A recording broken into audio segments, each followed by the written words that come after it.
हिंगोली शहरात आज एक महत्त्वाचा राजकीय मेळावा पार पडला, जिथे अजित पवार यांच्या राष्ट्रवादी काँग्रेस पार्टीने आगामी निवडणुकांचा रणसंग्राम जिंकण्याचा निर्धार व्यक्त केला आहे. हिंगोली शहरातील महावीर भवन येथे राष्ट्रवादी काँग्रेसच्या पदाधिकाऱ्यांचा भव्य मेळावा पार पडला. या मेळाव्यात जिल्हा परिषद, नगरपालिका आणि नगरपंचायत निवडणुकीच्या पार्श्वभूमीवर कार्यकर्त्यांना मार्गदर्शन करण्यात आलं.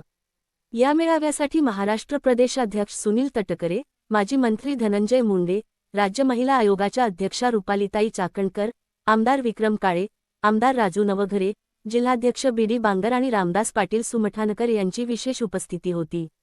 प्रदेशाध्यक्ष सुनील तटकरे यांनी स्पष्ट शब्दांत सांगितलं, हिंगोली जिल्ह्याला पुन्हा मंत्रिपद हवं असेल तर किमान 20 झेडपी सदस्य निवडून आणा आणि मगच मंत्रिपद मागा. हे विधान करत त्यांनी कार्यकर्त्यांना आगामी निवडणुकांमध्ये जोमाने उतरावं असं आवाहन केलं. या मेळाव्याला हिंगोली जिल्ह्यातून मोठ्या संख्येने राष्ट्रवादीचे कार्यकर्ते उपस्थित होते आणि नव्या पर्वाच्या सुरुवातीसाठी संवाद साधला गेला.